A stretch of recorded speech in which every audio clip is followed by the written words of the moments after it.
आपके नंबर आ जाएंगे। ठीक है भाई। तो 50 में से 35% की गारंटी तो है मेरी। कोई भी एग्जाम हो, कितना भी टफ हो, मैक्सिमम 50% में मेरिट लगती है। समझ गए?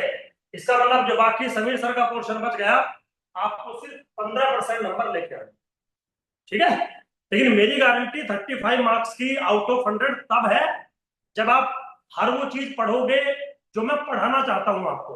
ऐसे नहीं कि सर हम तो बस बैठे हैं, देख रहे हैं, जवाब देंगे नहीं। मतलब अभी मैंने पूछा, देखो बेटा आवाज आ रही है, 5 मिनट में आप जवाब दे रहे हैं हाँ सर। टेक्निकल पॉइंट समझिए, सामने वाला आपका टीचर है, फीस आपने दे दी, इसका मतलब ये है कि रेस्पेक्ट नहीं करोगे। बाबू थोड़ा तो जवाब दो। तो सवाल ये है कि रेस्पेक्ट भले ही मत मेरी करो, मैं उस लायक भी नहीं हूं, लेकिन जब मैं आपसे कोई सवाल पूछूं, कोई डिस्कशन करूं, कोई बात करूं, तो कोई भी एक बच्चा माइक खोल के उस बात का डिस्कशन करे, क्योंकि बिना डिस्कशन के पढ़ाई नहीं हो सकती। कल को तुम्हारा सिलेक्शन नहीं होगा, तुम मुझे गाली दोगे। अब मैं ये नहीं कह सकता ना कि मैं गाली दे देता हूं और तुमने डिस्कशन नहीं किया था। नहीं बेटा, मेरी मजबूरी है, मैं तुम्हें कुछ नहीं कह सकता। रिक्वेस्ट कर सकता हूं कि व्हेन आई टीच यू, मेरे बच्चों, मेरी क्लास में डिस्कशन चलता है, two way discussion. One way discussion कभी जीवन में होते नहीं है। तो टू वे डिस्कशन का मतलब है आप जो मर्जी मेरे से पूछो, लेकिन अगर मैं भी आपसे कुछ पूछ रहा हूं तो आप बताने की कोशिश करें, सही है गलत है, उससे कोई मतलब नहीं है। टीचर को तुम्हारा फांसी थोड़ी लगा दूंगा तुम्हें कि भाई गलत बताया तो इस बच्चे को फांसी चढ़ा दीजिए, नहीं होता ऐसा। टीचर का काम है। लेकिन अगर आप जवाब ही नहीं देंगे तो बेटा मुझे कैसे पता लगेगा तुम्हारी समझ में आ रहा है या नहीं, तुम्हारा आईक्यू लेवल, तुम्हारा दिमाग कहाँ काम कर रहा है, किस लेवल पे काम कर रहा है, मुझे कहां तक तुम्हें पढ़ाना है, मुझे कहां से तुम्हें पढ़ाना है, कैसे पता लगेगा? ये तभी पता लगेगा जब आप मुझे बताओगे। डॉक्टर के पास जाते हो ना, डॉक्टर साहब बीमार हूं इलाज कर दीजिए, डॉक्टर पूछेगा सुबह क्या खाया, नहीं नहीं बताऊंगा नहीं, शाम को क्या पिया, नहीं नहीं बताऊंगा नहीं। डॉक्टर क्या इलाज कर देगा तुम्हारा? और अगर तुम बताओगे डॉक्टर साहब शाम को 11 बज के 3 मिनट पे दाल भात खाया था, सुबह उठते ही खाली पेट चाय पी ली और अब पेट में दर्द हो रहा है, मैं ही बता देता हूं एसिडिटी बन गई तुम्हें, हाँ या ना? तो बताना पड़ता है पहले कि सर हम इस लेवल पे हैं, हमारा एग्जाम ये है, आपको ऐसे पढ़ाना पड़ेगा, आप जो पढ़ा रहे हो वो थोड़ा टफ लग रहा है, आप जो पढ़ा रहे हो थोड़ा आसान लग रहा है। 3-4 क्लास में आप मुझे बताओगे, फिर मैं और आप फैमिलियर हो जाएंगे और हम अपना काम करेंगे। लेकिन आप चुप बैठे रहोगे तो मुझे कैसे पता? डांट नहीं रहा हूं, ये समझा रहा हूं क्लास का रूल क्या होता है। टीचर का काम ये नहीं होता आया बताया और चला गया, ना ना, थोड़ी क्लोजनेस होती है। मैं पूछूंगा आप बताओगे, आप पूछेंगे मैं बताऊंगा। डन। चलिए शुरुआत करते हैं।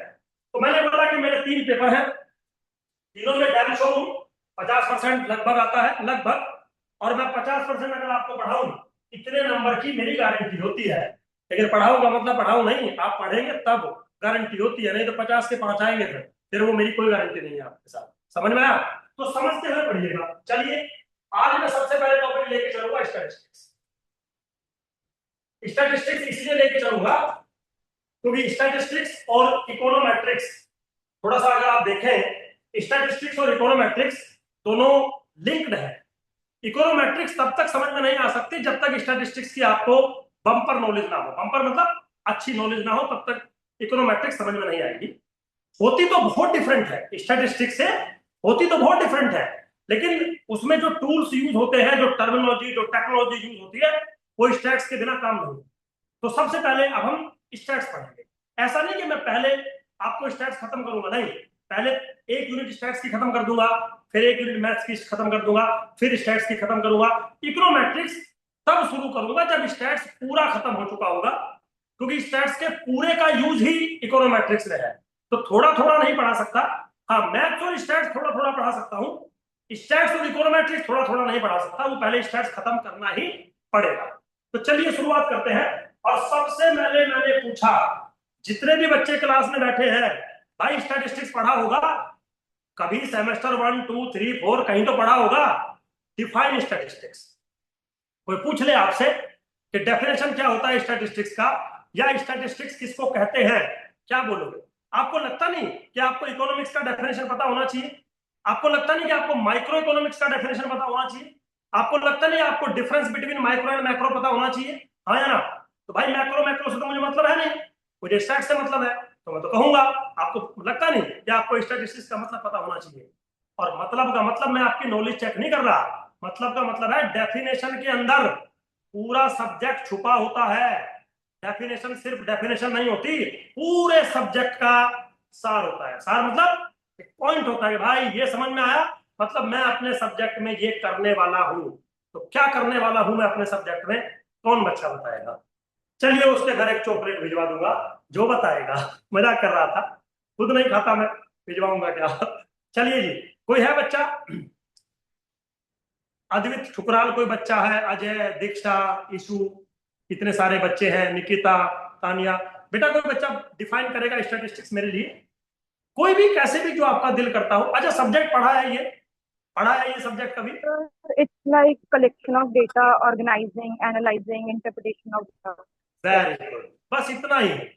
आपने माइक ऑन करके बोल दिया, बस मेरा काम हो गया। समझ गए?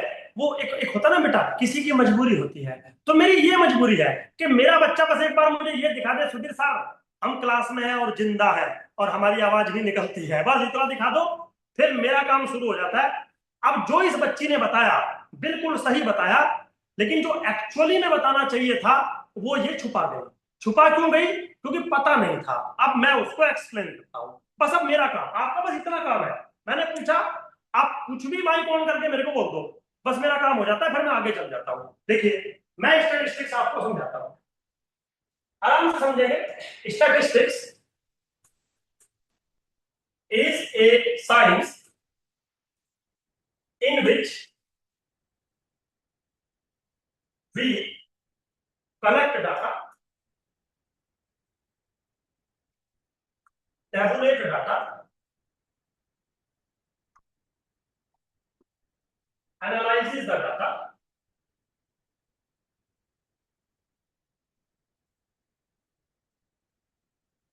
then gives result। ठीक है जी? लिख लीजिए एक बार, डेफिनेशन में लिखनी पड़ेगी।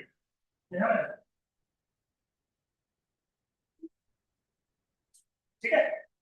और एक चीज बता दूं मेरे बच्चों, जब तक तुम लिख रहे हो, जितना जोश तुम्हारे अंदर क्लास में होगा, उतना ही जोश मेरा बढ़ता चला जाएगा। समझ गए? तुम्हारी उम्र 20 साल है और मेरी उम्र 40 साल है। तुमसे 10 गुना ज्यादा जोश होगा मेरे अंदर, अगर तुम्हारे अंदर जोश है तो। और टीचर में अगर जोश नहीं है तो पढ़ाई नहीं होती। अब यहाँ करता रहूं?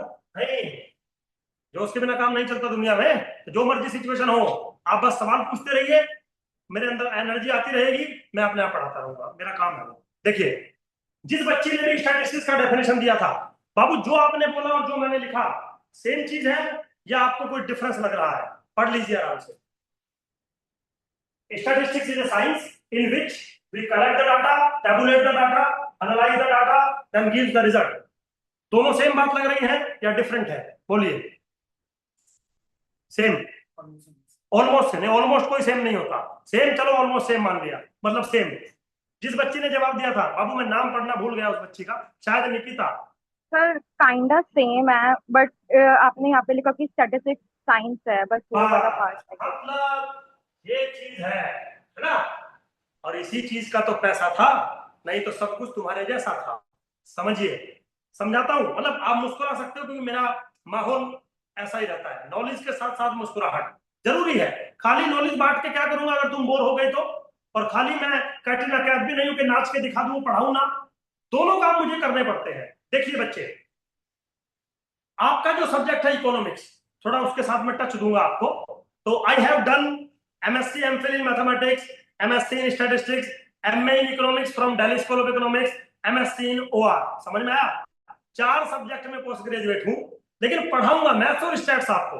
इको नहीं पढ़ाऊंगा, लेकिन इको का टच जरूर दूंगा आपको, क्योंकि भाई इको हम में नहीं आएगी तो किसको आएगी? तो टच दूंगा, क्योंकि माइक्रो मैक्रो समझ से पढ़ाएंगे। अब टच देता हूं आपको। देखिए, आपका जो सब्जेक्ट है इकोनॉमिक्स, पढ़ते हो आप? ये साइंस का सब्जेक्ट है या ये नॉन साइंस का सब्जेक्ट है? शायद इकोनॉमिक्स को सोशल साइंस कहते हैं या आर्ट का सब्जेक्ट कहते होंगे। साइंस का तो कम से कम नहीं कहते हैं, लेकिन सब्जेक्ट तो है ना। रूल भी है, थ्योरम्स भी है, एविडेंस भी है, लॉजिक भी है, सब कुछ है। लेकिन आपका सब्जेक्ट साइंस का सब्जेक्ट नहीं है, मेरा सब्जेक्ट साइंस का सब्जेक्ट है। तो भाई क्या डिफरेंस है दोनों में, या क्या मीनिंग है साइंस वर्ड का सब्जेक्ट के अंदर। जब मैं कभी ये कहता हूं कि दिस सब्जेक्ट इज साइंस और this subject is non science, तो क्या मतलब ऊंचा नीचा करता हूं क्या मैं? नहीं, कोई ना कोई लॉजिक होता होगा। So what is the sense जब मैं ये कहता हूं कि मेरा सब्जेक्ट साइंस है, उसके बाद आगे चलेंगे, पहले यही रुकेंगे हम।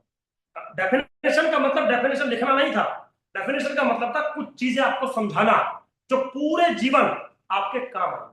तो मैंने पूछ लिया मेरे बच्चे साइंस से क्या मतलब है या नॉन साइंस से क्या मतलब है। अब मैं समझाता हूं आपको, ठीक? देखिए बच्चों, मेरा एक सवाल है, ये मैंने स्लाइड आगे करी। मेरा एक सवाल है, क्या सवाल है? एक डाटा है 10, 12, 14, 18, 200 डाटा है जी। मुझे इस डाटा का एवरेज बताइए, मुझे इस डाटा का एवरेज बताइए। कौन बच्चा बताएगा इस डाटा का एवरेज? बोलो।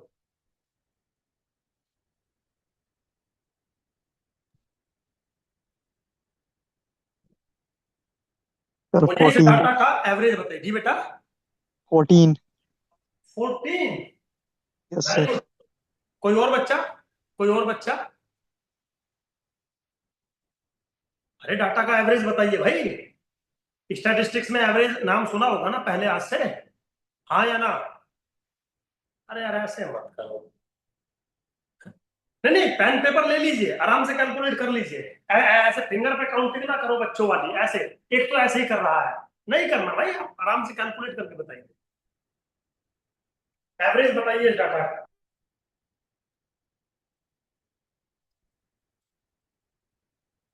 जी, जितने बच्चे हैं।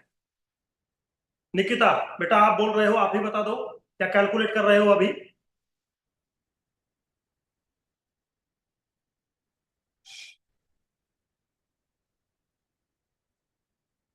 आ रहा है कुछ?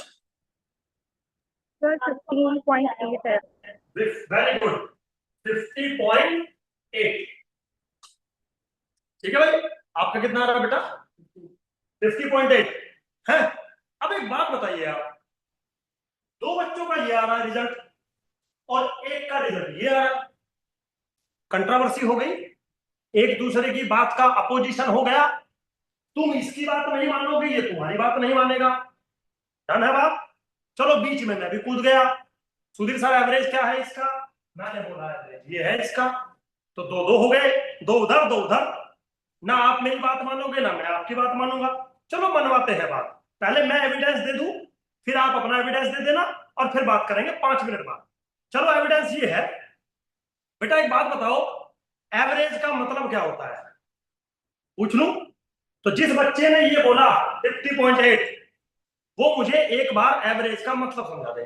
फॉर्मूला नहीं पूछ रहा, मतलब पूछ रहा हूं कि आप जब किसी डाटा का एवरेज निकालते हो तो आप क्या कैलकुलेट करना चाहते हो? जब आप किसी डाटा का सेंट्रल वैल्यू निकालते हो तो आप क्या करना चाहते हो? कुछ तो अभी जीवन में पढ़ा होगा। निकिता बेटा बताना चाहोगे कुछ, एवरेज का मतलब क्या होता है? जी, कोई भी बच्चा, निकिता का मैं नाम सिर्फ इसलिए ले रहा हूं क्योंकि वो जवाब दे रही है, अदरवाइज बाकी बच्चे भी बता सकते हैं। जी, ऐसे कैसे काम चलेगा भाई? है, चलो मैं बता देता हूं। एवरेज उस नंबर को कहते हैं जो पूरे डाटा को रिप्रेजेंट करता है। ठीक? सर मतलब क्या है इस चीज का? एवरेज उस नंबर को कहते हैं जिसके आसपास डाटा की मैक्सिमम ऑब्जर्वेशन होती है। हाँ या ना बोलो? ठीक है, एवरेज उस नंबर को कहते हैं जिसके आसपास डाटा की मैक्सिमम ऑब्जर्वेशन होती है। अब इतना बता दो, डाटा की मैक्सिमम ऑब्जर्वेशन इसके आसपास है या इसके आसपास है ना? 14। तो एवरेज क्या होना चाहिए? जिस बच्ची ने ये बताया था, बाबू एवरेज क्या होना चाहिए? 14 हो गया। अब एक बात बताइए, आपका रिजल्ट कुछ और था, मेरा रिजल्ट कुछ और था। मैंने 5 मिनट में आपको आर्गुमेंट दिया, क्या आपको मैंने डराया, धमकाया, इस बात का वास्ता दिया कि मैं आपका टीचर हूं तो प्लीज मेरी मान लीजिए? नहीं, मैंने एक सिंपल सा लॉजिक दिया और आपने मेरी बात को मान लिया। मान लिया? तो हम सब ने एक ही बात पे एग्री कर दिया कि एवरेज इतना है। This is the role of science. कैसे समझाता हूं, अब मैं इकोनॉमिक्स में आता हूं। इकोनॉमिक्स में आप एक बात कहते हैं, क्या बात कहते हैं? Demand creates its own supply. हाँ या ना? है, दिस इज द केनेजियन रूल। और एक था से रूल, क्या था? Supply creates its own demand. दोनों अपोजिट है एक दूसरे के, यस और नो? आप किसको फॉलो करते हैं? सर हम केनेजियन को फॉलो करते हैं। मेरे से पूछो, सर किसको फॉलो करते हैं? से लॉ को फॉलो करते हैं भाई। क्या आप कोई भी आर्ग्यूमेंट लॉजिक देकर मेरे स्टेटमेंट को चेंज कर सकते हो क्या? नेवर। क्या मैं चेंज कर सकता हूं क्या आपके स्टेटमेंट को? नेवर। आप अगर केनेजियन को फॉलो करते हैं तो आप demand creates its own supply ही मानेंगे, और मैं अगर से को करता हूं तो supply creates its own demand ही मानोगे। Yes or no? दे देता हूं एग्जांपल। मैंने कोचिंग पहले खोला तब तुम मेरे यहां पढ़ने आए हो, या कोचिंग खोलने से पहले तुमने मेरे से बोला सुधीर सर कोचिंग खोल दो हम पढ़ेंगे? नहीं ना। तो पहले मैंने सप्लाई करी है तब तुमने डिमांड करी है। और तुम ये भी कह सकते हो कि सुधीर सर 1933 में ऐसा हो गया था, कुछ गड़बड़ हो गई थी। अब तो बेटा गड़बड़ी तो हुई थी, रूल तो चेंज नहीं हुए थे ना। हमने थ्योरी चेंज करी थी। हमने ये बोला था कि पहले डिमांड देखो फिर सप्लाई करो। लेकिन क्या ये बात गलत है? पहले सप्लाई करो और फिर डिमांड देखना गलत नहीं है ना? तो इकोनॉमिक्स में दो थॉट्स हैं, दो बातें हैं, और दोनों अपोजिट हैं। इसीलिए वो साइंस नहीं है, क्योंकि साइंस में दुनिया की कोई भी बात अपोजिट नहीं हो सकती। अगर आप अपोजिट कह रहे हो तो कह सकते हो, कहने को मना नहीं किया, लेकिन या तो मैं आपको बात मनवा दूंगा या तो आप मेरे को बात मनवा देंगे after some argument, after some discussion. अब से लॉ और मार्शलियन में या केनेजियन में कोई डिस्कशन नहीं है। आप सारी जिंदगी ये मानेंगे, मैं सारी जिंदगी ये मानूंगा। That's why economics is not science. History में आते हैं। हिस्ट्री में एक टर्म लिखी है, Rajiv Gandhi was great leader, तभी तो भारत रत्न मिला है। अगर मैं आपसे पूछूं राजीव गांधी कैसे लीडर थे, आपने बोला सुधीर सर मस्त लीडर थे। मेरे से पूछो राजीव गांधी कैसे लीडर थे?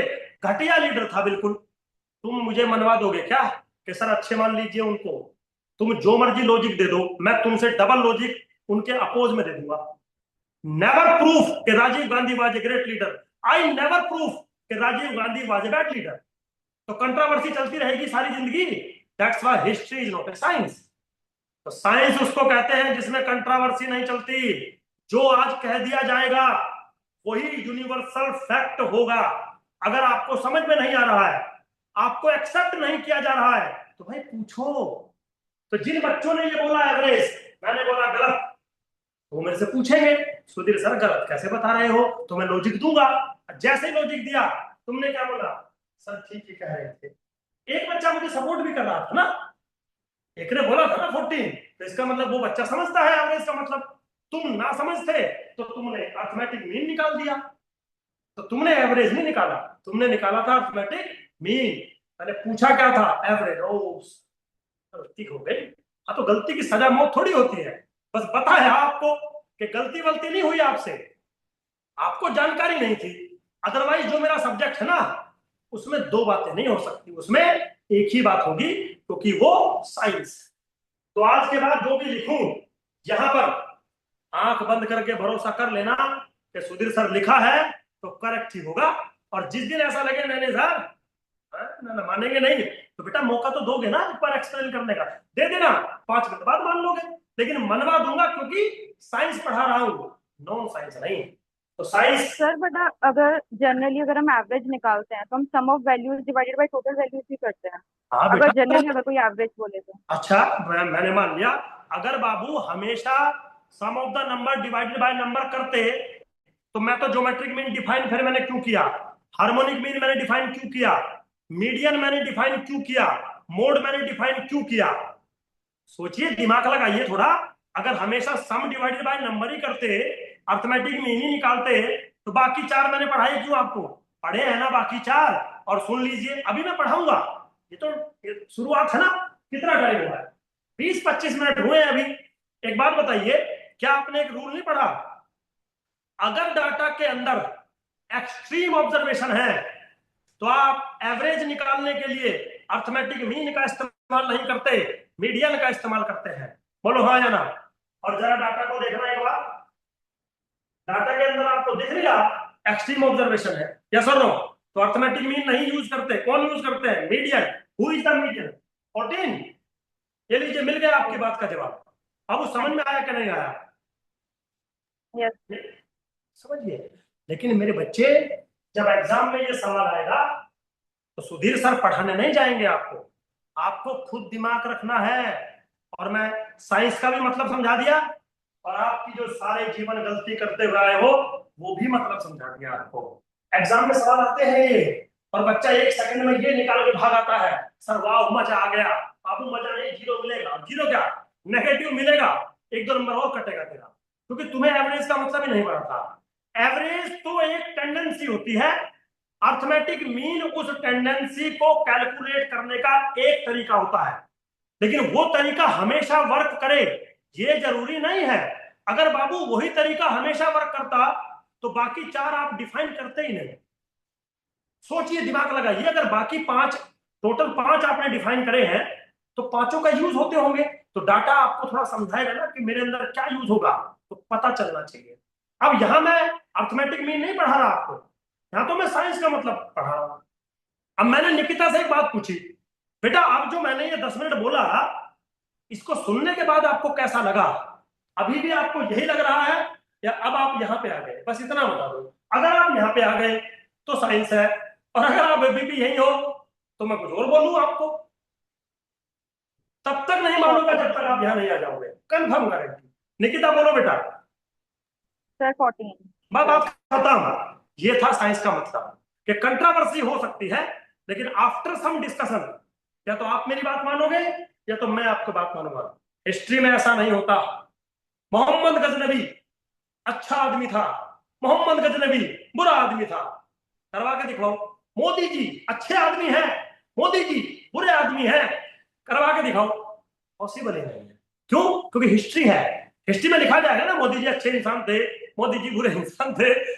कोई प्रूफ नहीं कर सकता है। यहां प्रूफ नहीं करना है, हमें सिर्फ ये देखना है कि जो बात हम अपने सब्जेक्ट में लिख रहे हैं, अपने ग्रंथ में लिख रहे हैं, यूनिवर्सली एक्सेप्टेड है या नहीं, सिर्फ ये देखना है, बाकी कुछ नहीं देखना है। साइंस में कंट्रोवर्सी कभी नहीं होती। अगर साइंस में कह दिया बाय द ग्रेविटेशनल फोर्स, आप कोई भी चीज ऊपर फेंकोगे नीचे गिरेगी, तो नीचे ही गिरेगी। ये मत कहना सुधीर सर मैंने एक दिन सिक्का उछाला और उछलते उछलते ग्रेविटेशनल पार हो गया, मत कहना ऐसा, गप्पी बने जाओगे आप। मजाक कर रहा था। चलिए जी, and statistics is a science in which we collect the data. तो अगला नंबर आ गया जी डाटा का। कौन बच्चा बताएगा डाटा किसको कहते हैं? भाई 1 बाय 1 जो टर्म मैं यूज कर रहा हूं उनको पूछ लू ना एक बार। चलिए डाटा बताइए किसको कहते हैं? Sir collection of information. Very good मेरे बच्चे, बहुत बढ़िया, excellent Babu. Collection of information, बिल्कुल परफेक्ट। लेकिन थोड़ा सा सुधीर सर आपको पढ़ाना चाहेंगे, है ना? तो मैंने एक सवाल पूछा कि जो डाटा आपने मुझे बोला कलेक्शन ऑफ इंफॉर्मेशन, डाटा कितने टाइप का होता है? थोड़ा थोड़ी बातें कर लू ना, है ना? डेफिनेशन में बेटा, डेफिनेशन इसलिए नहीं बोल रहा था आपको कि डेफिनेशन पढ़ो, नहीं, डेफिनेशन के अंदर बहुत कुछ छुपा है।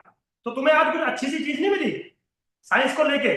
मिली है ना अच्छी सी चीज कि हाँ सर, आपको ये सोचता सर साइंस में तो प्रैक्टिकल होते हैं? किसने बोला प्रैक्टिकल होते भाई? स्टैटिस्टिक्स में कौन सा प्रैक्टिकल करते हो तुम?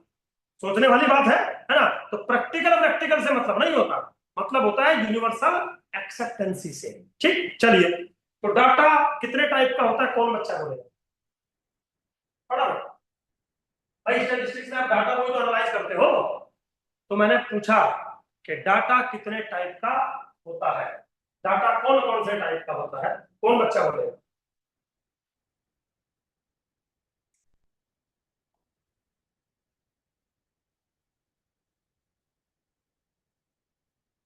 हाँ जी Nikita. Numeric data, structure data, unstructure data, cluster बस, डेटा। वेरी गुड मेरे बच्चे, बस इतना बहुत होता है। मैंने बोला आप एक बार बस माइक खोल के कुछ बोल दो, मेरा पेट भर जाता है। देखिए, ऐसा आप जो बोल रहे हैं बिल्कुल सही है। बहुत सारी चीजें आपने किताबों में पढ़ी हैं, जैसे ordinal data, cardinal data, numerical data, positional data, used data, unused data, primary data, secondary data, पता नहीं कितने सारे नाम होते हैं डाटास के। लेकिन जब आप स्टैटिस्टिक्स में आते हो तो डाटा ऐसे कैटेगराइज नहीं होते जैसे आप बोल रहे हो। डाटा की दो कैटेगरी होती है इन स्टैटिस्टिक्स। पहली कैटेगरी होती है जिसको हम कहते हैं फ्रीक्वेंसी डाटा। क्या कहते हैं? Frequency data. कुछ लोग इसको ऑब्जर्व्ड डाटा भी कहते हैं, ऑब्जर्व्ड डाटा भी कहते हैं। और मेरे बच्चों, दूसरा होता है प्रोबेबिलिस्टिक डाटा।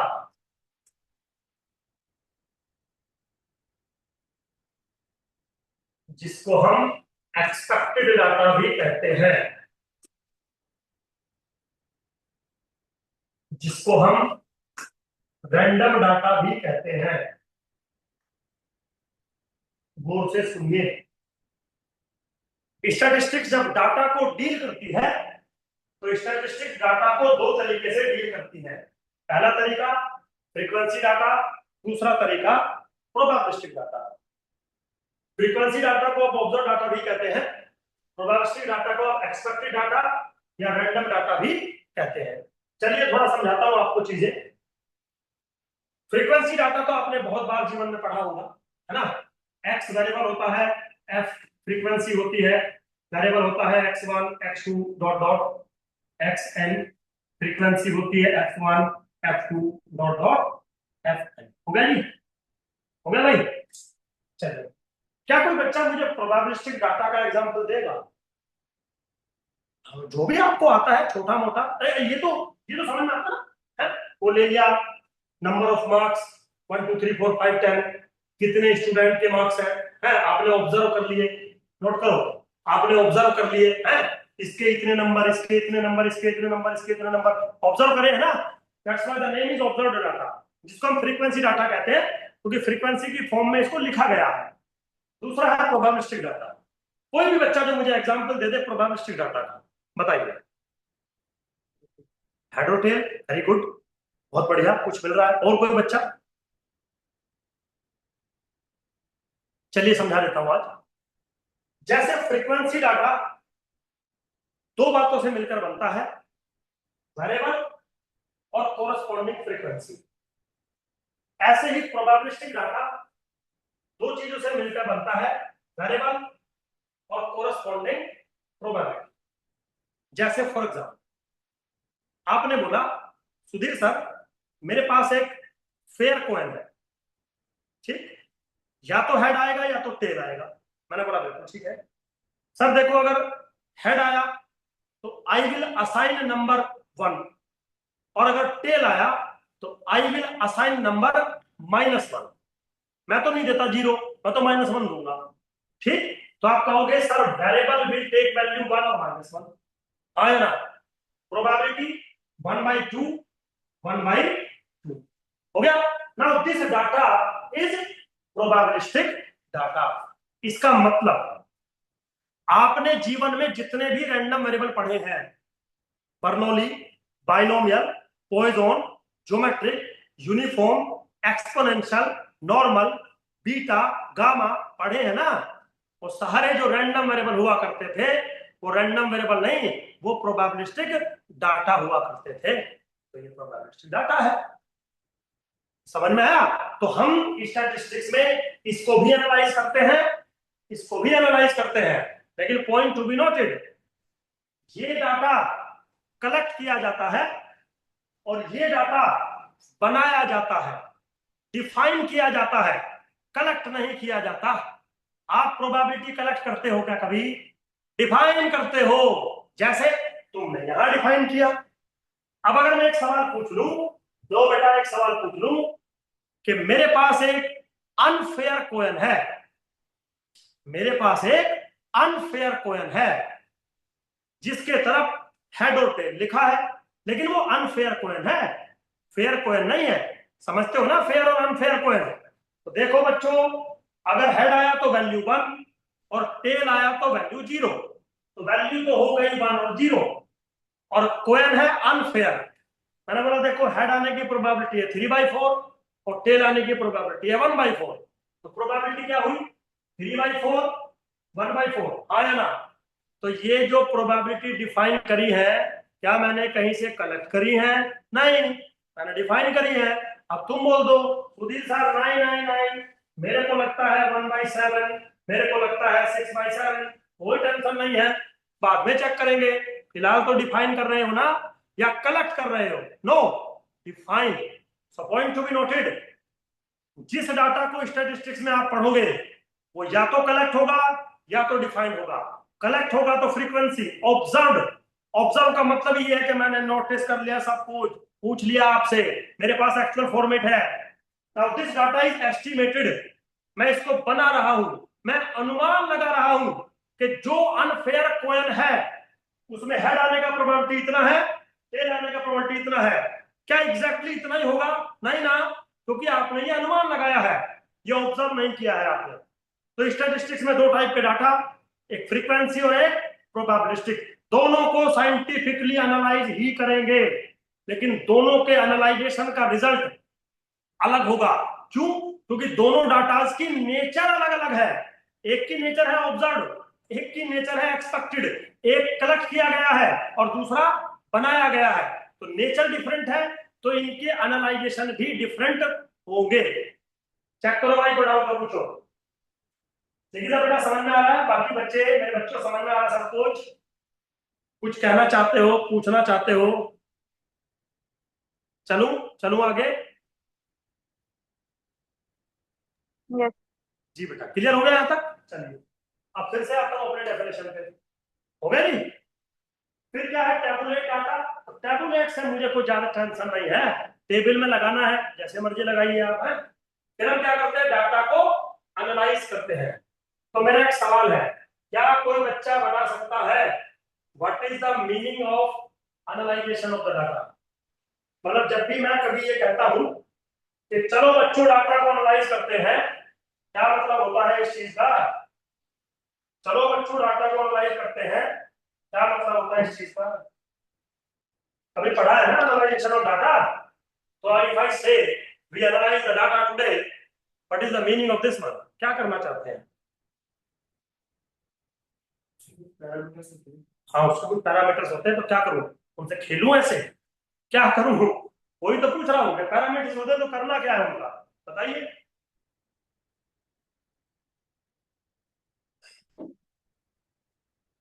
मस्त बात बताऊंगा आपको आज एक, मेरी हर क्लास में आपको बहुत सारी मस्त बातें मिलेगी, यही टीचर का काम होता है, समझ गए ना? पढ़ा तो दुनिया रही है। चलो बताऊं, आप में से कोई ट्राई मारेगा बेटा? इतने सारे बच्चे हैं, एमडी असर बाबू, कुछ ट्राई करोगे, कुछ बताओगे? निकिता बेटा बोलोगे कुछ? आपने कभी डाटा को एनालाइज नहीं किया? किया तो होगा यार, ऐसा तो नहीं है। हाँ? सर लाइक जो हमारा गोल है उसको हम ट्राई करते हैं, जो हमारे पास रॉ डेटा है उसमें फाइंड करने का। अच्छा, आपका जो गोल है आप उसको ट्राई करते हैं, तो वो गोल क्या है आपका, वही तो पूछ रहा हूं, समझ सर गया? जिस वजह से हमने डेटा कलेक्ट किया है, कर लिया। मतलब जिस वजह से हमने डेटा अच्छा, कलेक्ट जिस किया है ना वजह से, डेटा। किस वजह से डेटा कलेक्ट किया आपने, समझिए। सर कोई बात नहीं, इतना बोल दिया आपने मेरे बच्चे, थैंक यू वेरी मच। अब मैं समझाता हूं आपको। हम सिर्फ डाटा को एक ही वजह से कलेक्ट करते हैं, हमारा सिर्फ एक ही गोल होता है, और वो गोल है 4। नंबर 1 एवरेज निकालना, ठीक है जी, जिसको सेंट्रल वैल्यू कहते हैं। सेकंड गोल है डिस्पर्जन निकालना। थर्ड गोल है स्क्यूनेस निकालना। और फोर्थ गोल है कुर्टोसिस निकालना। हो गया जी गोल। इन चारों के अलावा आपने जीवन में कुछ भी किया हो, बता दीजिएगा। इसके अलावा कोई और गोल पूरा किया है आपने स्टैटिस्टिक्स में डाटा को लेके? नहीं, स्टैटिस्टिक्स में डाटा को लेके सिर्फ 4 काम होते हैं, चाहे फ्रीक्वेंसी डाटा हो और चाहे प्रोबेबिलिस्टिक डाटा हो, सेंटर वैल्यू, डिस्पर्जन, स्क्यूनेस और कुर्टोसिस। अब मुझे पता नहीं आपने चारों पढ़े हैं या नहीं, लेकिन इससे ज्यादा नहीं पढ़ा होगा कुछ भी, ये गारंटी दे रहा होगा। पढ़ा हो तो बता दो, आ गया समझ में? चलिए, जब ये डाटा एनालाइज हो जाएगा साइंटिफिकली, हम आपको रिजल्ट दे देंगे, रिजल्ट दे देंगे, बात खत्म। इसका मतलब हुआ स्टैटिस्टिक्स एक ऐसा साइंटिफिक स्टडी है, स्टैटिस्टिक्स ऐसा साइंटिफिक स्टडी है जिसमें हम किसी भी डाटा के लिए ये चार चीजें निकालते हैं, लेकिन ध्यान रहे वो साइंटिफिक स्टडी है। मतलब जो आप कहेंगे ना, जो आप निकालेंगे ना, जो आप एनालाइज करेंगे ना, वो मैं एक्सेप्ट करना चाहिए। अगर मैंने एक्सेप्ट नहीं किया ना, माना नहीं जाएगा, क्योंकि साइंस का सब्जेक्ट है। समझ में आया? एग्जाम्पल देता हूं बड़े प्यार से। देखिए, आप मेरे से पूछो, सुधीर सर इंडियन बॉयज की एवरेज हाइट बताओ, तो डाटा कौन हो गया? Indian boys. क्या निकलवा रहा हूं? डाटा क्या हो गया? इंडियन बॉयज की हाइट। क्या एनालाइज करवा रहा हूं? हाइट का एवरेज। करवा सकता हूं? आपने मेरे से पूछा, कर दूं एनालाइज? इंडियन बॉयज की एवरेज हाइट है 5 foot 6 inch. Suppose, are you accept this number or not? 5 foot 6 inch समझते हो ना? ऑनलाइन वाले बच्चे समझते ही होंगे, हैं? Are you accepting this number or not? Indian boys की एवरेज हाइट 5 फुट 6 इंच। चलो, नहीं थोड़ा बुरा सा लग रहा है, 5-7 चल देता हूं। अब ठीक है, अब ठीक है बेटा, या नहीं मानोगे? नहीं नहीं सर, इंडियन बॉयज की एवरेज हाइट तो मेरे को लगता है 20 फीट होगी शायद। ऐसा नहीं ना, 5 फुट 7 इंच। क्या लगता है? आर यू एक्सेप्टिंग इट और नॉट? Yes, sir. यस। अब एक बार लगे हाथ ये और पूछ लो, सुधीर सर आपने ये बताया कैसे? बात है, मैंने बोला बताया कैसे? ओके, कल रात मैं सो रहा था और हनुमान जी मेरे सपने में आए और उन्होंने मेरे कान में बोला कि इंडियन बॉयज की एवरेज हाइट 5 फुट 7 इंच होती है। Are you accepted this illogical logic or not? पहले ये बताओ। No sir. नो ना? No, sir, ये लॉजिक नहीं है। ये मतलब सर ये लॉजिक नहीं लगा। चलो दूसरा, दूसरा है 5 फुट 7 इंच हाइट। कैसे? मेरे बच्चों, मेरा एक छोटा भाई है और वो मेरे जिगर का टुकड़ा है और वही मेरे लिए इंडिया है और उसकी हाइट है 5 फुट 7 इंच, तो 5 foot 7 inch. Are you accept this logic? No, sir. फटाफट। नहीं, तीसरा सोचो, मेरे बच्चों मेरी खुद की हाइट 5 फुट 7 इंच है और मैं इंडियन हूं और मैं अपने आप का फेवरेट हूं और मैं अपनी सारी दुनिया हूं, 5 फुट 7 इंच। सर बकवास ना करो यार। अगला सुन लो, मेरे बच्चों दिल्ली यूनिवर्सिटी के अंदर एक कॉलेज है, रामजस कॉलेज, हो गया? और मैं कल उसके गेट पे खड़ा था और जितने भी बॉयज रैंडमली आ रहे थे मैंने सबकी हाइट को मेजर किया और वो बच्चे थे 500 और मैंने 500 के में सबकी हाइट को मेजर किया और फिर मैंने सबकी हाइट को ऐड करके 500 से डिवाइड कर दिया और वो जो नंबर बन के आया वो ये था। Are you accepted this explanation or not? Yes, sir. Yes. सबका यस हो गया भाई, पीछे सबका नो था भाई, हाँ या ना? यार थोड़ी बहुत मेरी इज्जत कर लेते, जब मैंने छोटे भाई की बात करी, जब मैंने अपनी करी तो ही इज्जत कर लेते। अरे छोड़ो, हनुमान जी की तो इज्जत कर लेते, कान में बोल के गए थे। सर ऐसा है, बकवास ना करो, साइंस है ये। साइंस मतलब जो होगा यूनिवर्सल वही माना जाएगा। तो आज के बाद अगर इंडियन बॉयज की एवरेज हाइट 5 फुट 7 इंच हुई तो ना तो हनुमान जी सपने में आएंगे, ना तो सुधीर सर का भाई आएगा, ना तो सुधीर सर खुद आएंगे। कौन आएगा? रामजस कॉलेज, उसके 500 बच्चे, उनकी हाइट और उनका एडिशन डिवाइडेड बाय 500, ये आएगा sir. Yes or no? This is the meaning of science. तो स्टैटिस्टिक्स में खाली नंबर करेक्ट होने से काम नहीं चलता, उसका एक्सप्लेनेशन भी करेक्ट होना चाहिए। करेक्ट मतलब यूनिवर्सली एक्सेप्टेड होना चाहिए।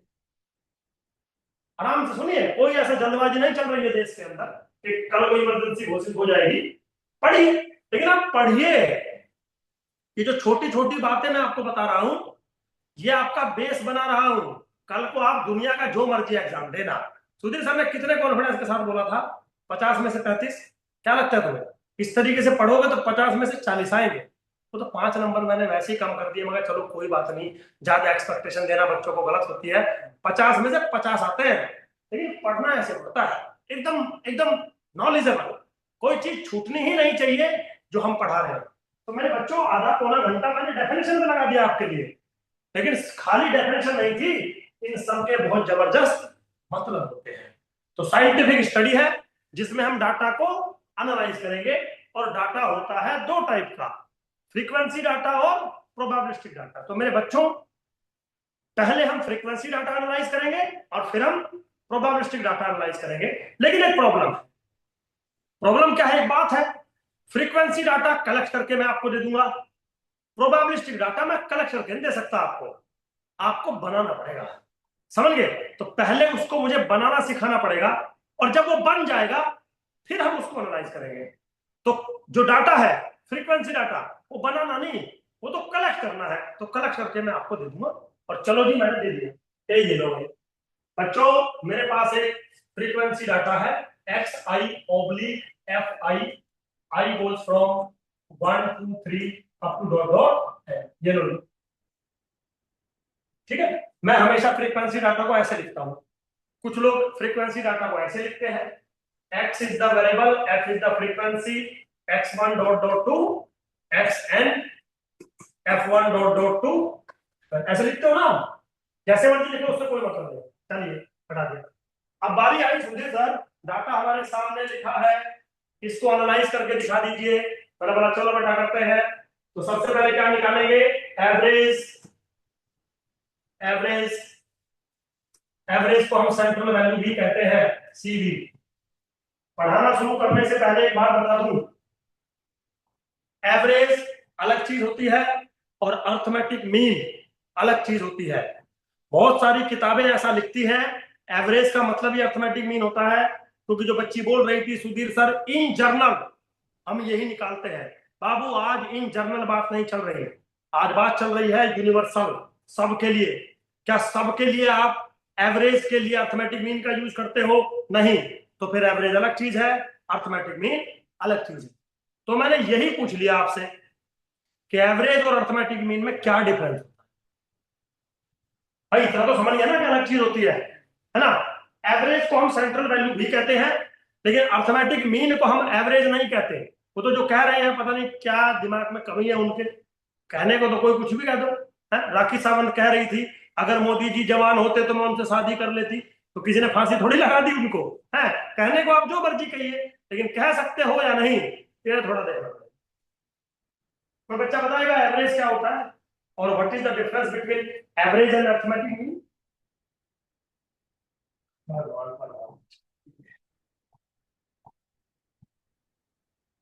ले लो 1 मिनट का टाइम। देखो बेटा, आपसे बार बार रिक्वेस्ट है, आप कोचिंग ले रहे हो, आपने फीस दी है, तो कोचिंग आप टाइम पास के लिए तो ले नहीं रहे होंगे।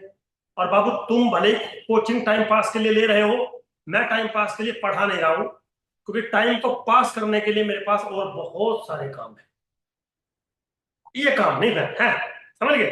टाइम ही पास करना है तो मेरे पास 3 4 है, मैं चला जाता हूँ बाहर है। तो ये टाइम पास नहीं होगा, यहाँ होगा सिर्फ काम।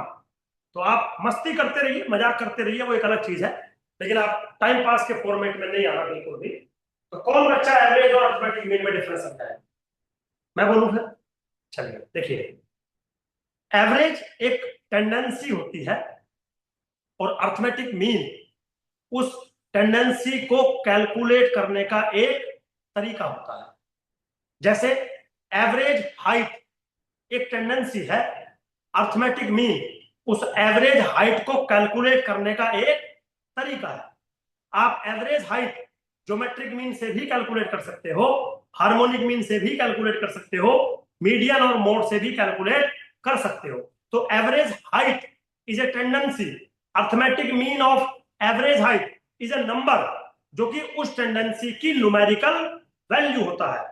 So this is the difference, average is a tendency और अर्थमेटिक मीन उस टेंडेंसी को मेजर करने का एक तरीका। ऐसे तरीके और 4 और हैं, 5 है ना टोटल, तो 4 और हैं। कौन सा इस्तेमाल करेंगे, कब इस्तेमाल करेंगे, वो बाद की बात है, लेकिन फिलहाल डिफरेंस समझिए। हाँ सर, दोनों में डिफरेंस है, समझ में आ गया? क्योंकि साइंस है, जब तक समझ में नहीं आएगा मैं आगे ही नहीं चलूंगा, मैं यही बोलता रहूंगा आपके सामने, क्योंकि साइंस है। अगर एक्सेप्ट नहीं करवा सकता तो एक्सेप्ट करूंगा फिर आपकी बात, ताकि आगे बढ़ जाऊं। अब टीचर हूं, इतनी जल्दी कैसे हार मान लूं, ऑब्वियसली बात है। तो एवरेज पे हम आए, एवरेज को हम सेंट्रल वैल्यू भी कहते हैं। तो मेरा सबसे पहला ये सवाल आया आपसे कि बेटा एवरेज होता क्या है? मतलब जब आप कभी ये कहते हैं कि सुधीर सर हमें इस डाटा का एवरेज निकाल के दीजिए, या जो अभी आप मेरे से कह रहे थे सुधीर सर इंडियन बॉयज की हाइट का एवरेज निकाल के दीजिए, क्या मतलब था इसका? क्या आप मेरे से मेरी हाइट पूछ रहे थे? क्या आप मेरे से हर इंडियन की हाइट पूछ रहे थे? क्या आप मेरे से मेरे भाई की हाइट पूछ रहे थे? क्या पूछ रहे थे आप मेरे से? सर हम एवरेज हाइट पूछ रहे थे। हाँ, तो क्या पूछ रहे थे आप मेरे से? समझ गए ना, क्या पूछना चाह रहे थे आप मेरे से? तो एवरेज का ये मतलब होगा जो आप मेरे से पूछना चाह रहे हैं, बस वो मतलब बता दीजिए आप एक बार। समझ में आया कि नहीं बात? हाँ value जी के बेटा, around most of the values हो, वेरी just value गुड, के around most of the values। बस बस कमाल हो गया, बस इतना बहुत है मेरे लिए। सर एवरेज वो नंबर होता है जो पूरे डाटा को रिप्रेजेंट करता है।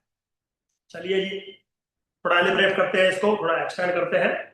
सर एवरेज वो नंबर होता है जिस नंबर के आसपास, नॉट एग्जैक्टली उसके बराबर, उसके आसपास डाटा की मैक्सिमम ऑब्जर्वेशन होती है और कुछ ऑब्जर्वेशन उससे दूर होती है।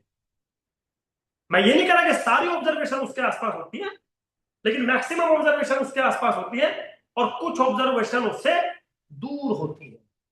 यहां तक समझ में आ गया? तो ये तो था एवरेज का मतलब, ये तो था सेंट्रल वैल्यू का मतलब। अब सवाल ये आता है हाउ टू कैलकुलेट इट। वो नंबर जो पूरे डाटा को रिप्रेजेंट करेगा, वो नंबर जिसके आसपास मैक्सिमम ऑब्जर्वेशन होंगी, भाई उसको कैलकुलेट कैसे करोगे? तो कैलकुलेट करने का तरीका भी तो आएगा ना मेरे बच्चों। कैलकुलेट करने का जो तरीका आएगा वो दो बातों पर डिपेंड करेगा। किन बातों पर डिपेंड करेगा? कि आपका डाटा किस टाइप का है। सर हमारा डाटा तो फ्रीक्वेंसी डाटा था। अब बाबू फ्रीक्वेंसी है, लेकिन फ्रीक्वेंसी में भी टाइप होते हैं, समझ गए? तो वो जो आप कभी बात नहीं कर रहे थे, ordinal data, cardinal data, numerical data, positional data, primary data, secondary data, use data, unused data, ये सारे के सारे जो डाटा होते हैं ये फ्रीक्वेंसी डाटा के टाइप होते हैं, डाटा के टाइप नहीं होते। डाटा के तो दो टाइप होते हैं, फ्रीक्वेंसी और प्रोबेबिलिस्टिक। ये जो आपने राम कहानी मुझे बताई ये फ्रीक्वेंसी डाटा की होती है, लेकिन स्टैटिस्टिक्स में जो फ्रीक्वेंसी डाटा है वो ऐसे कैटेगराइज नहीं होता जैसे आप और मैं कर रहे हैं, नहीं, वो ऐसे होता है। फ्रीक्वेंसी डाटा दो टाइप का होता है, एक होता है न्यूमेरिकल डाटा, न्यूमेरिकल डाटा, और एक होता है पोजिशनल डाटा। बस बात खत्म। अब ये प्राइमरी है, सेकेंडरी है, यूज है, अनयूज है, मुझे कोई मतलब नहीं है भाई। तो in statistics the frequency data is of two type, numerical data और पोजिशनल डाटा। तो एवरेज भी दो ही होंगे, न्यूमेरिकल एवरेज और मेरे बच्चों पोजिशनल एवरेज।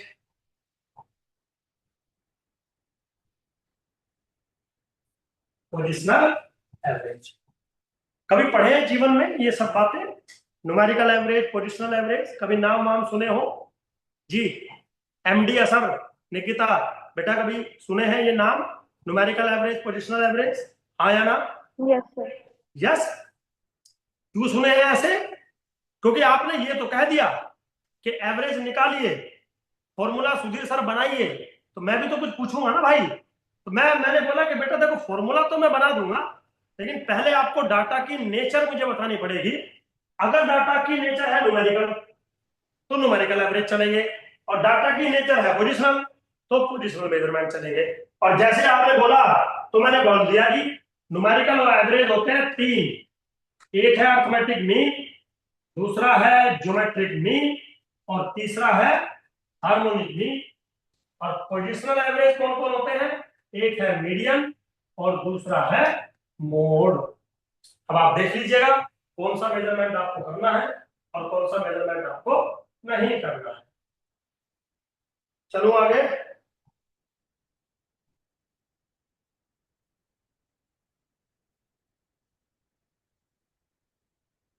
Yes.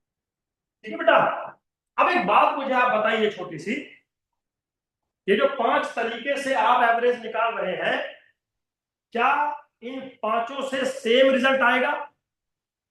एक सवाल है। ये जो 5 तरीके से आप रिजल्ट निकाल रहे हैं, क्या इन पांचों तरीके से सेम रिजल्ट आएगा? आंसर है नहीं। मतलब सेम आ सकता है, लेकिन सेम रिजल्ट आएगा ऐसा जरूरी नहीं। मान लीजिए पांचों से अलग अलग रिजल्ट आ गया, मान लीजिए पांचों से अलग अलग रिजल्ट आ गया, तो क्या आप ये बता सकते हैं कि कौन सा रिजल्ट बेटर होगा एवरेज के लिए? क्या आप ये हमेशा कह देंगे कि सुधीर सर अर्थमेटिक मीन वाला जो रिजल्ट है वो हमेशा बेटर होगा एवरेज के लिए? शायद नहीं। और अगर हाँ, तो एग्जाम्पल दिया था अभी आपको। समझ में आया आप लोगों को? ऑनलाइन वाली जनता है, नहीं सॉरी, ऑनलाइन वाले बच्चे हैं। जनता में तो बुरा मान जाओगे तुम, ऐसे भी पहली क्लास है? बुरा मानने का हक बनता है आपका, अगली से नहीं मानोगे और समझ जाओगे तुम कि सुधीर सर इतना जोश लगा रहे हैं तो हमें भी थोड़ा जोशीला होना पड़ेगा, मेहनत करनी पड़ेगी। चलिए मेरे बच्चों, तो इसका मतलब अब आपके दिमाग में ये सवाल नहीं आया कि सुधीर सर बात तो ठीक कह रहे हो, सुबह निकिता ये कह रही थी कि sir Sudhir sir in general हम अर्थमेटिक मीन ही लगाते हैं, और मैंने पहले ही क्वेश्चन में अर्थमेटिक मीन हटवा दिया। तो फिर तो ये दिमाग में आएगा भाई कि सर फिर तो कौन सा फॉर्मूला लगेगा ये तो डिपेंड करेगा डाटा के ऊपर, हाँ या ना? तो फिर इसका मतलब ये एक स्टडी हमें करनी चाहिए ना, किस टाइप का डाटा, तो किस तरीके से आप एवरेज या सेंट्रल वैल्यू निकालोगे। तो आगे की जो मेरी क्लास रहेगी वो इसी बात पे फोकस्ड रहेगी कि कौन सा फॉर्मूला किस डाटा पर कब यूज होगा और कौन सा फॉर्मूला किस डाटा पे कब यूज नहीं हो सकता। और एग्जाम में यही सवाल आता है। एग्जाम में तो ये भी सवाल आता है, which of the following is a numerical measurement, which of the following is a positional measurement. तो अगर आपको पता थे, नहीं तो 0 मिलेगा आपको। समझ गया ना भाई? थोड़ा बात समझिए आप, सिंपल है सब चीज, कोई ज्यादा टिपिकल टास्क नहीं है। चलो बेटा आगे चलो। तो ये जो मैं कह रहा था ना कि हम डाटा को थोड़ा देख के बताएंगे कौन सा फॉर्मूला बेटर रहेगा, अब वो हम बताना शुरू करते हैं। कैसे शुरू करते हैं? चलिए, बताने के लिए सबसे पहले आपको एक बार पांचों को पढ़ना पड़ेगा। जब आप पांचों को पढ़ लोगे तो मैं वहीं पे आपसे जज करवा दूंगा कि किस टाइप के डाटा पर कौन से टाइप का फॉर्मूला लगेगा। लेकिन पढ़ना तो पड़ेगा ना भाई। चलिए पढ़ाता हूं। तो पांचों को पढ़ना पड़ेगा, तो सबसे पहले को पढ़ लेते हैं जिसका नाम है अर्थमेटिक मीन। सबसे पहले तो क्योंकि अर्थमेटिक मीन न्यूमेरिकल मेजरमेंट है तो आपके पास एक न्यूमेरिकल डाटा होना चाहिए। चलिए दे दिया numerical data. What is the definition of arithmetic mean? Arithmetic mean denoted as x bar and defined as 1 upon n summation I goes from 1 to n f of I into x I। समझ में आ गया? चलिए एक second में।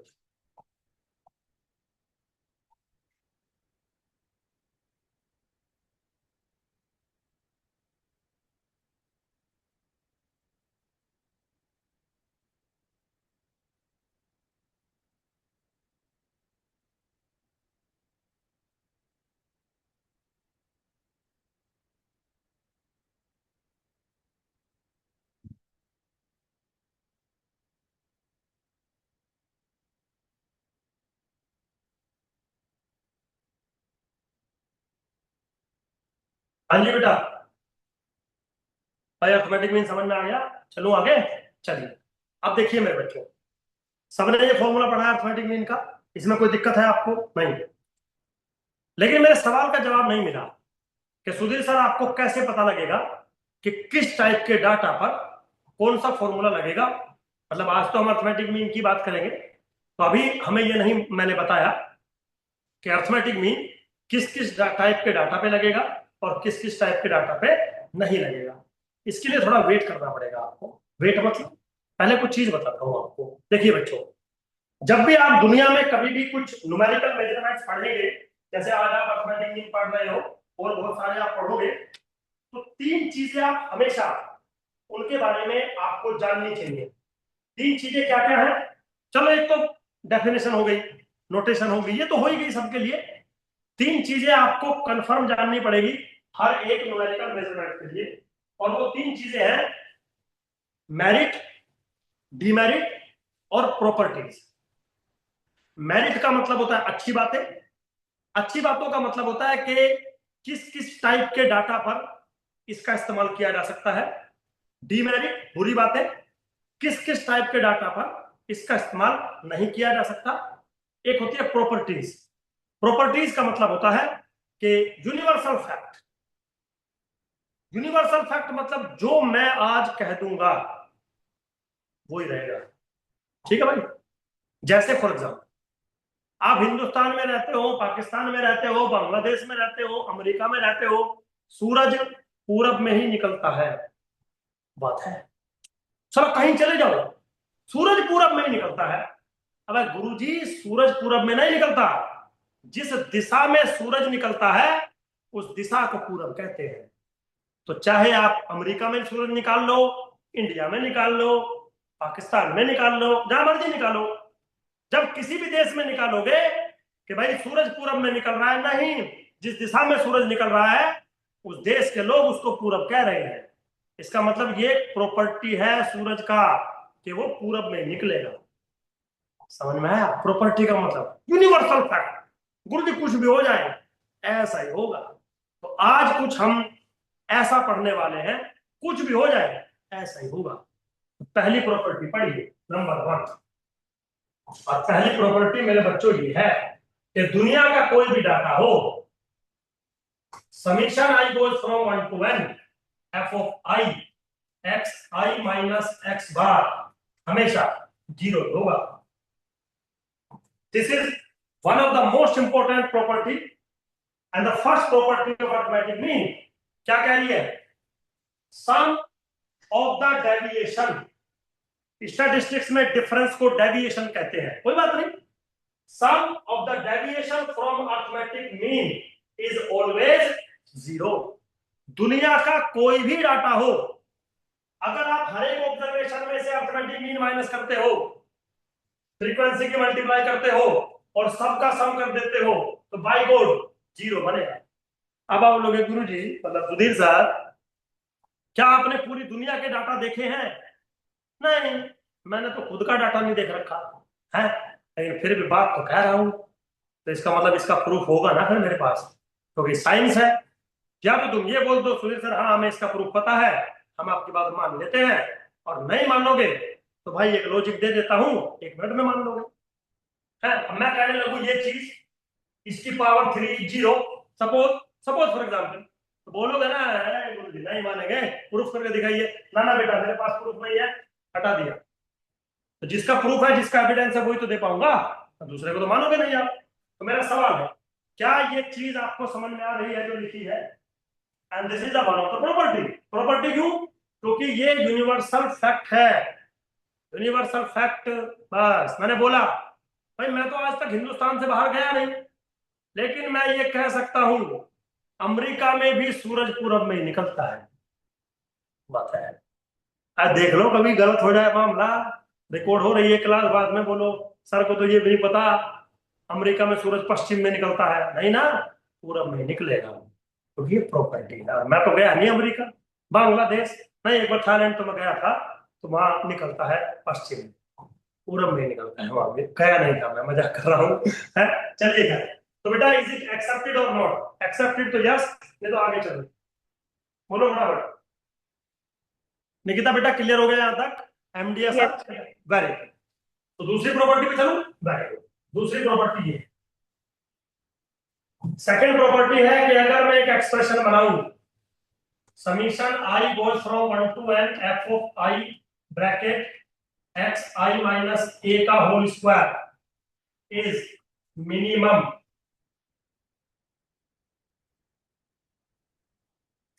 when A is equal to arithmetic mean.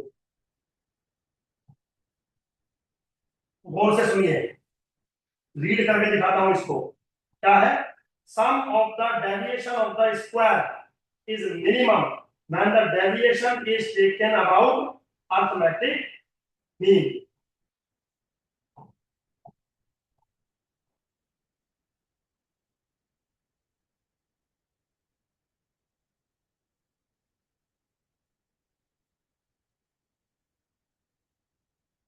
ठीक है जी। Sum of the square of the deviation is minimum, sum of the square of the deviation is minimum when the deviation is about arithmetic mean।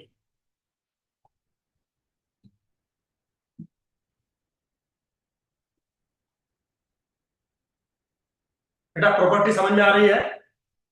Proof करके दिखाऊं, कुछ बताऊं, या पढ़ी है ऐसी चीजें आपने या नहीं पढ़ी है? क्लियर है यहाँ तक? Yes. Very good. तीसरी पहली प्रॉपर्टी, तीसरी प्रॉपर्टी पहले समझाता हूं मैं क्या समझाना चाह रहा हूं, उसके बाद बात करेंगे। चलो अगली स्लाइड देखते हैं।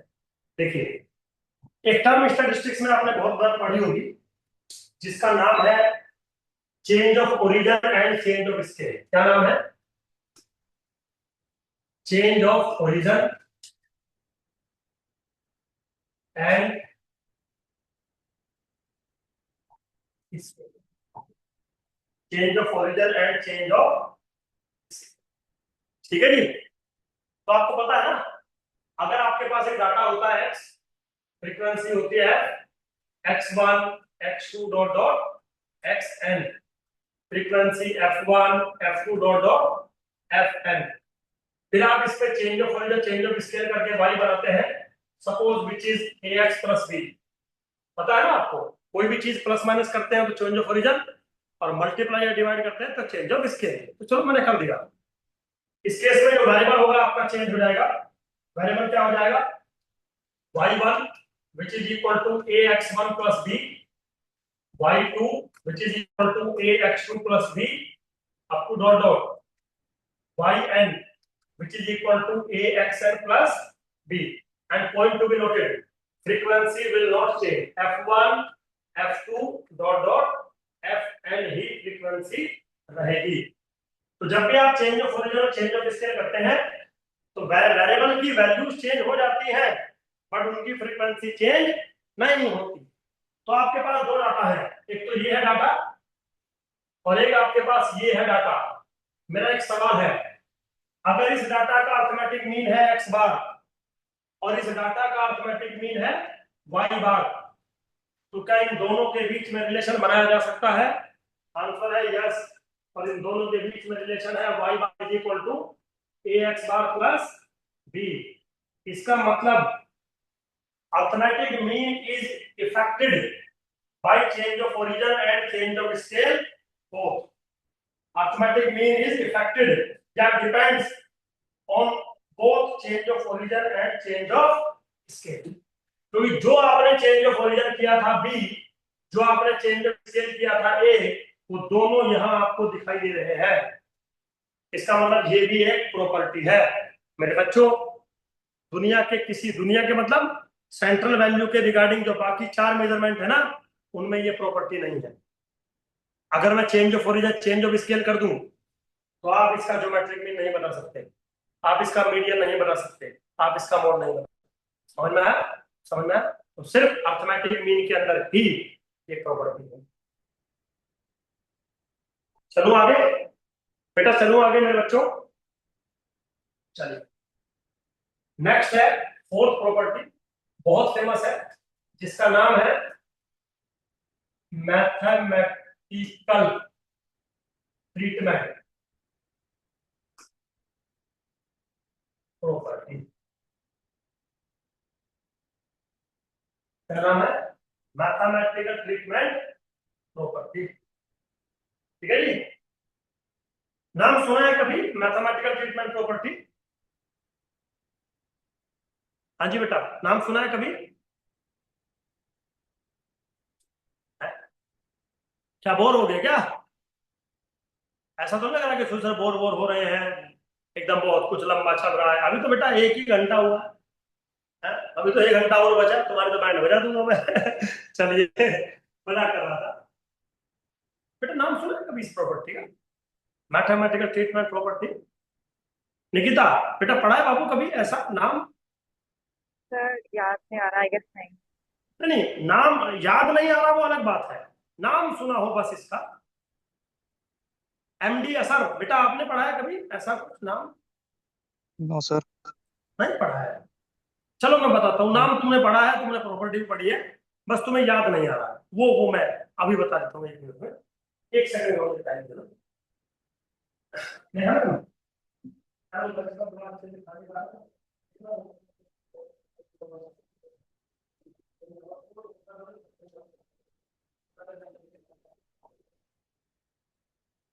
और उसको बोल देना थोड़ा टाइट रखे उसको, पानी पानी भर के दे देता है वो, बोल देना उसको, हमने बोला है।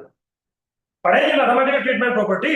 चलिए देखिए बच्चों, अभी आपने ये नहीं पढ़ा कि मेरे पास एक सपोज डाटा है, एक ग्रुप है जिसका साइज आपको पता है N1 और जिसका मीन आपको पता है X1 बार, ठीक। दूसरा ग्रुप है जिसका साइज आपको पता है और मीन आपको पता है X2 बार है। Without combining these two groups we can calculate the combined arithmetic mean या compound arithmetic mean by this formula, x bar is equal to n1 x1 bar plus n2 x2 bar divided by n1 plus n2। अब बताइए ये चीज पढ़ी है कि नहीं, बस इतना बताओ। कभी नहीं पढ़ा आपने ये चीज? अरे तो भाई पढ़ा गया है फिर। निकिता, एमडीएस यस सर, पढ़ा। पढ़ा है बाबू, बस इस प्रॉपर्टी का नाम है मैथमेटिकल ट्रीटमेंट प्रॉपर्टी है। कुछ और नाम से प्रॉपर्टी पढ़ ली हो तो बता दो भाई, मैं देख लूं उसको है। ये प्रॉपर्टी हर जगह वैलिड नहीं होती, अर्थमेटिक मीन में होती है, ज्योमेट्रिक मीन में होती है, हार्मोनिक मीन में होती है, लेकिन मीडियन और मोड में नहीं होती।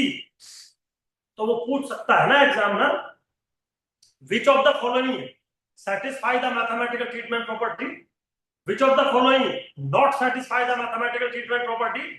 और अगर arithmetic mean mathematical treatment property satisfy करता है तो फिर वो पूछेगा ना होती क्या है सर ये।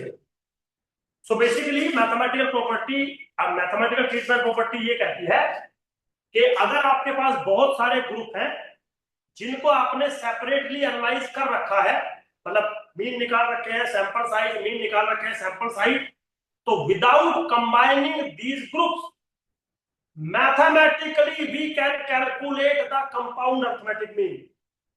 तो that's why the name is mathematical treatment property.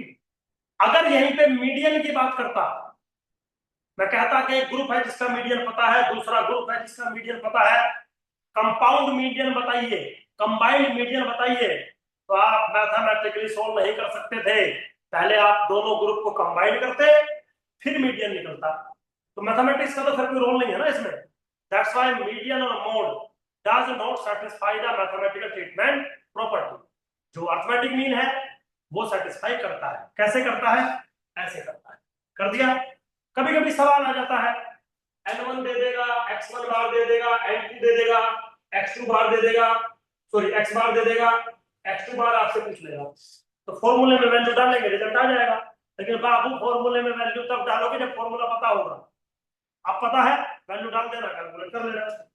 बोलो समझ में आया कि नहीं आया?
ठीक है बेटा, चलो आगे। बच्चे समझ में आ गई प्रॉपर्टी? चलिए, तो अर्थमेटिक मीन को लेकर मेरे पास सिर्फ यही 4 प्रॉपर्टी है जिनको मैंने बात करी। अब अर्थमेटिक मीन को लेकर 2 बातें रह गई, एक तो रह गई मेरिट और एक रह गई डिमेरिट। ठीक है जी, मेरिट मतलब अच्छी बात है और डिमेरिट मतलब बुरी बात है। बुरी बात है मतलब कहां पर अर्थमेटिक मीन यूज नहीं होगा, कहां पर अर्थमेटिक मीन कैलकुलेट नहीं होगा। मेरिट मतलब अच्छी बात है ना। तो सबसे पहले अच्छे बातें कर लेते हैं। सबसे पहला है, ये है it is rigidly defined. It is rigidly defined. Rigidly defined का मतलब होता है जिसकी डेफिनेशन फिक्स होती है, बिल्कुल जिसकी डेफिनेशन स्थिर होती है। स्थिर समझते हो? जो कह दिया वो कह दिया। कई बार बहुत सारे फॉर्मुलेशन ऐसे हो जाते हैं जिनकी डेफिनेशन रिजिड नहीं होती है। In case of average, arithmetic mean, geometric mean, harmonic mean, median rigid है, मोड रिजिड नहीं होता। मोड होता है इल डिफाइंड, आई डबल एल, इल मतलब बीमारू टाइप है, इल हो रहा हूं, बीमार हो रहा हूं, तो मोड बेचारे की डेफिनेशन बीमारू टाइप है। अब ये मत कहना सर बीमारू कहां है, मोड तो एक्स की वो वैल्यू होता है जिसके कोरस्पॉन्डिंग फ्रीक्वेंसी हाईएस्ट होती है। वो तो तुम कह रहे हो, मैं थोड़ी कह रहा हूं। तो जिस दिन मैं पढ़ाऊंगा मोड, उस दिन मैं पता नहीं क्या कहूंगा, लेकिन आज हिंट दे दिया कि अगर कोई सवाल पूछ ले which of the following is not rigidly defined, answer है मोड, बाकी चारों रिजिडली डिफाइंड। कोई दिक्कत नहीं है ना। चलिए, easy to understand, easy to calculate, ये तो सब बकवास की बातें हैं, है? सबसे बड़ी जो इसकी मेरिट है वो सुन लीजिए आप, it is least fluctuated by the sample. मतलब जब आप सैंपल लेते हैं और अर्थमेटिक मीन बनाते हैं तो अर्थमेटिक मीन के अंदर सबसे कम फ्लक्चुएशन आती है। That's why arithmetic mean is always most preferable in the theory of sampling. क्यों?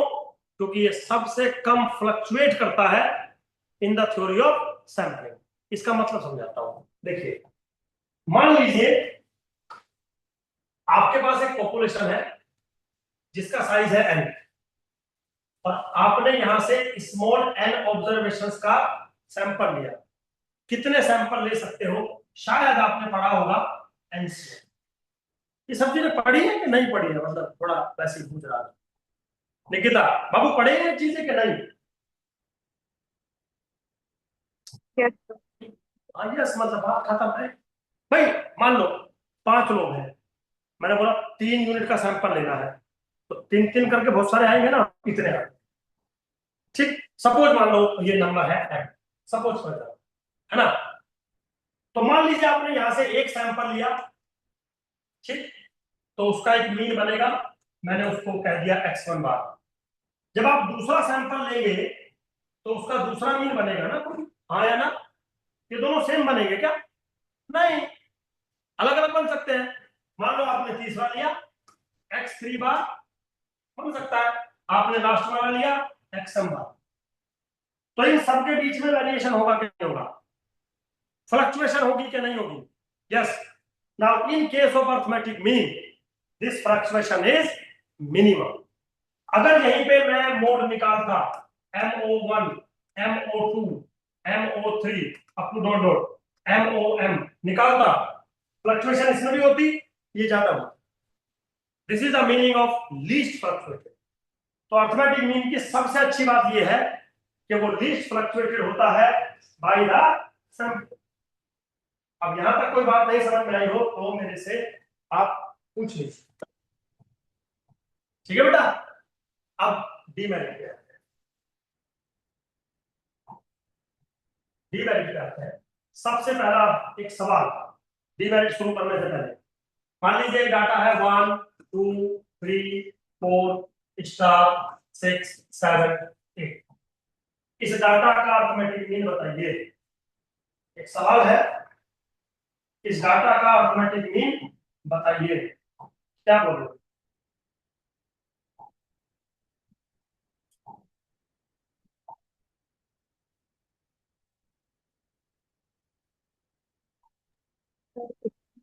स्टार कोई भी वैल्यू हो सकती है, बाबू क्या बोलोगे?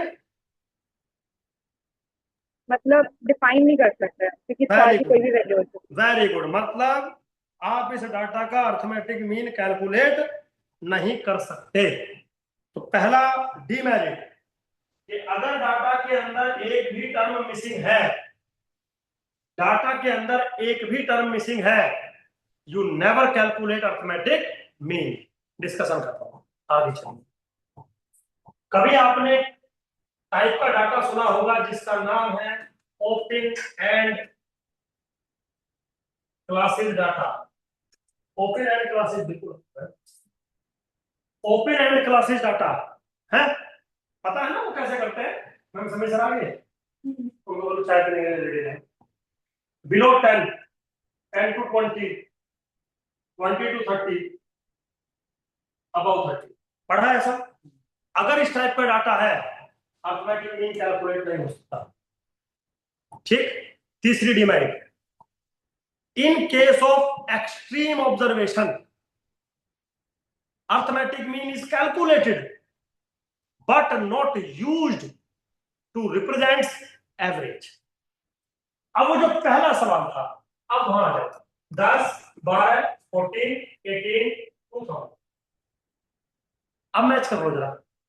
In case of extreme observation, अगर डाटा के अंदर कोई एक्सट्रीम ऑब्जर्वेशन है तो अर्थमेटिक मीन कैलकुलेट तो होगा, बट प्लीज उसको यूज ना करिएगा एवरेज डिफाइन करने के लिए। निकल आया क्या नहीं? Yes. सवाल पहला था, क्लास के लास्ट में जवाब दे रहा हूं। साइंस है ये और मेरा फर्ज है तुम्हें समझाना। अब जिन बच्चों की थोड़ा बहुत कुछ रह गया होगा वह पूरा हो गया होगा, क्योंकि मैंने ये तो बोला नहीं इसमें अर्थमेटिक मीन कैलकुलेट नहीं कर सकते, आप कर सकते हो, बट अर्थमेटिक मीन मैंने पूछा नहीं था आपसे, मैंने पूछा था एवरेज। और अब मैंने समझा भी दिया कि अगर किसी डाटा में एक्सट्रीम ऑब्जर्वेशन है तो अर्थमेटिक मीन कैलकुलेट तो होगा बट यूज नहीं होगा।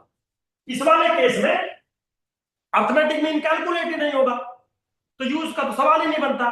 पिछले वाले केस में अर्थमेटिक मीन कैलकुलेट ही नहीं होगा तो यूज का तो सवाल ही नहीं बनता। लेकिन कहीं कहीं ऐसा हो जाता है कि कैलकुलेट होगा लेकिन यूज नहीं होगा, और जहां कैलकुलेट भी होगा और यूज भी होगा वहां मेरे मजे आ जाएंगे, मैं तो सब कुछ कर दूंगा आपके लिए। अब बोलो बात समझ में आई कि नहीं आई? हाँ जी बेटा, Yes. समझ में आ गया? यहां पर कोई डाउट कंफ्यूजन नहीं है? एक